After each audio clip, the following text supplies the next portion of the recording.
Hello everyone. Today I will walk you through Phonics Show Book 1, 2, and 4, especially focusing on the part where you can introduce the target words and sounds and letters.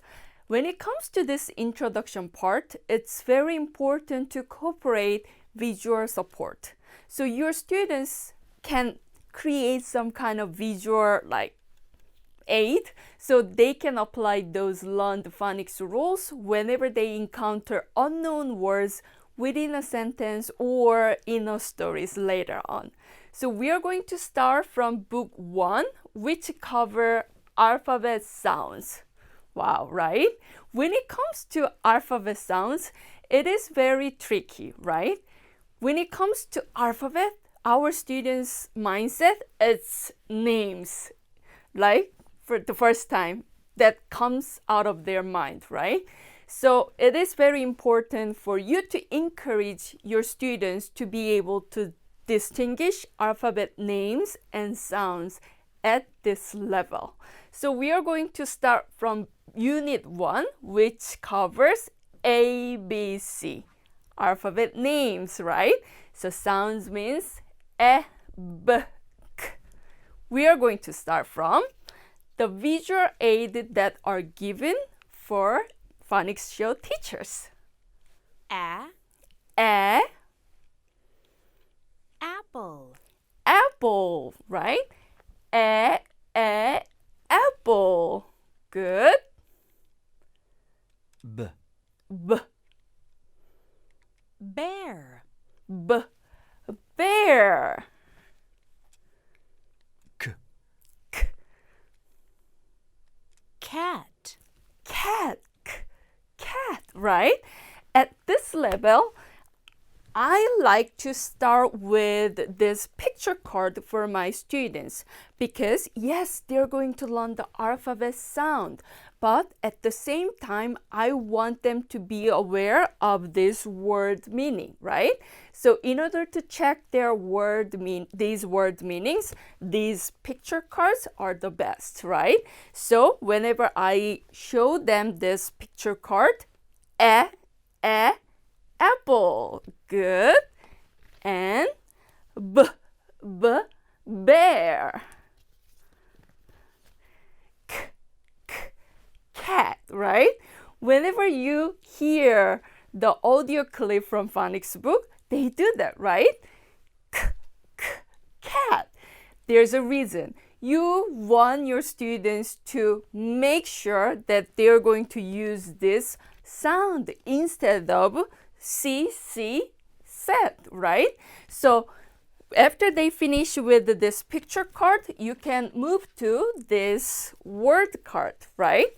So make sure that they're able to read this with alphabet sound. Apple. Good job. Excellent. Bear. And cat. Great job, everyone.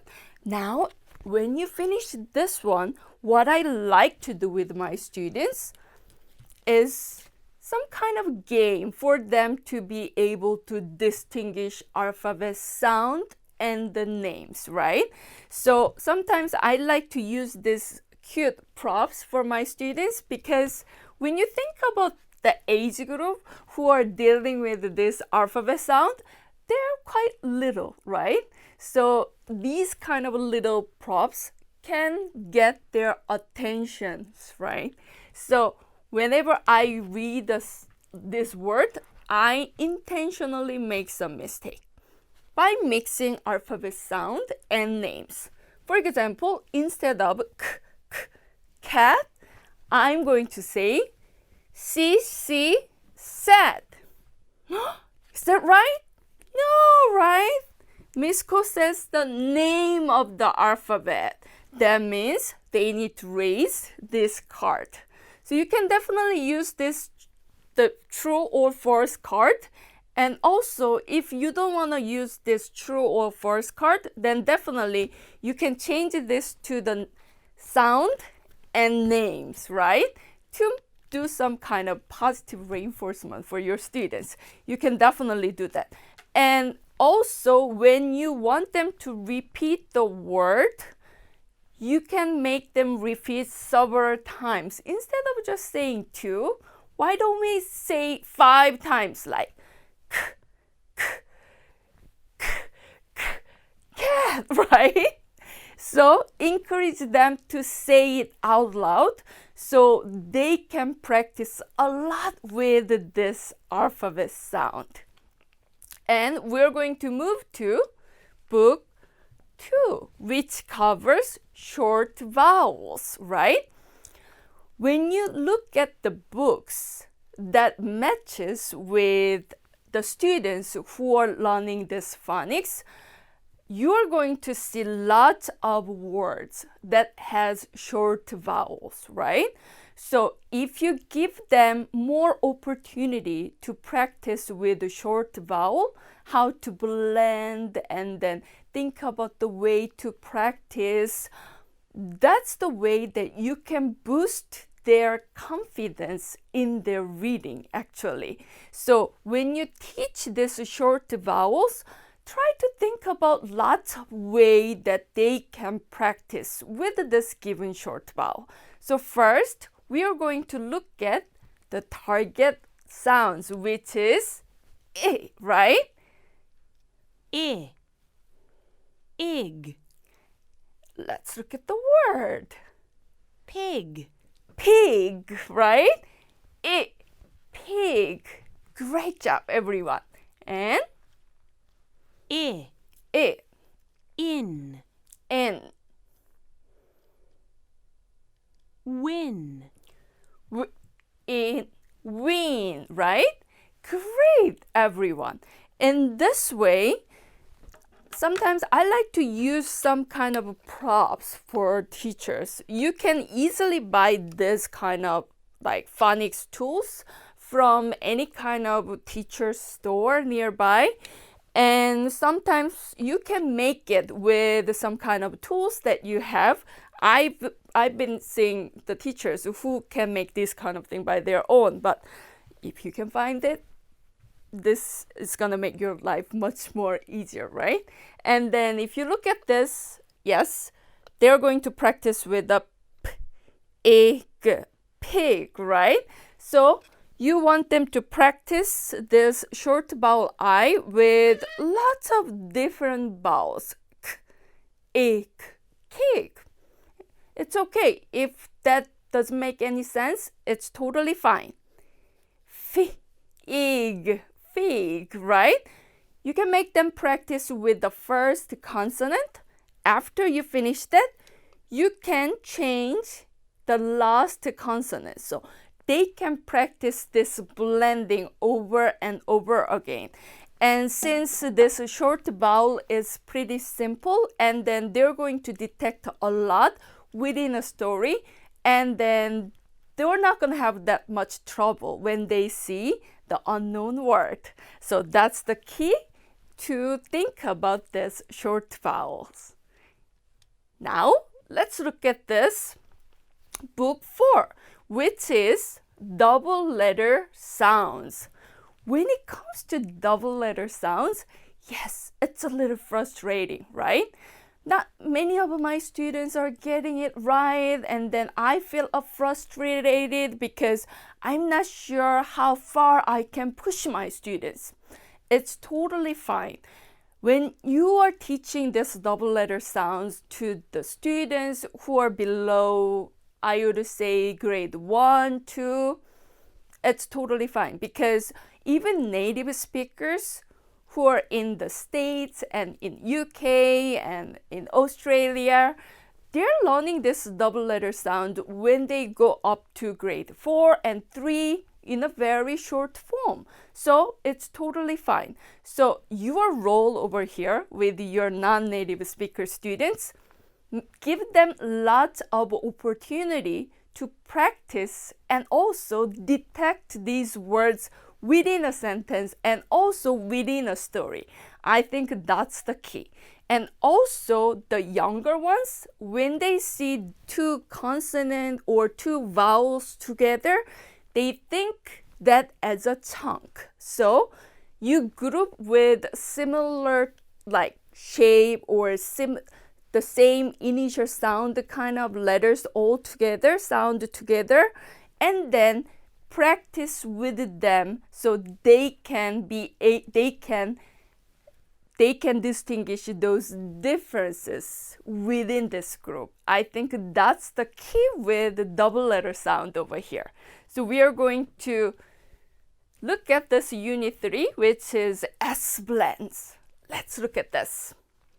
Sk, Sk, sky. sky, Sn, sn, snow. snow, St, st, star. star, Sw, swim. swim. That's my mistake. So when you cover this 2-letter sound over here, I encourage my students to be able to distinguish those 4 S blend sound. Sw, sw, right? St, st, sn, sn, and sk, sk, right? So whenever I say a word, I want them to look at these 4 cards in front of them and then think about the word and then what sounds that they hear at the beginning of that word. And at the beginning of this game, yes, you can definitely start with the swim, right? So even your lower level of students could participate this game with other students. So I think this is right? Let's try to make a sound all together. And swim, right? And then next word too. And then third word, and then fourth word, right? So, and then also you would notice that you can definitely play with this 4 card with your students, and also you can give this card one by one to each group. So for example, this group of students, they're going to be a detector of this sound.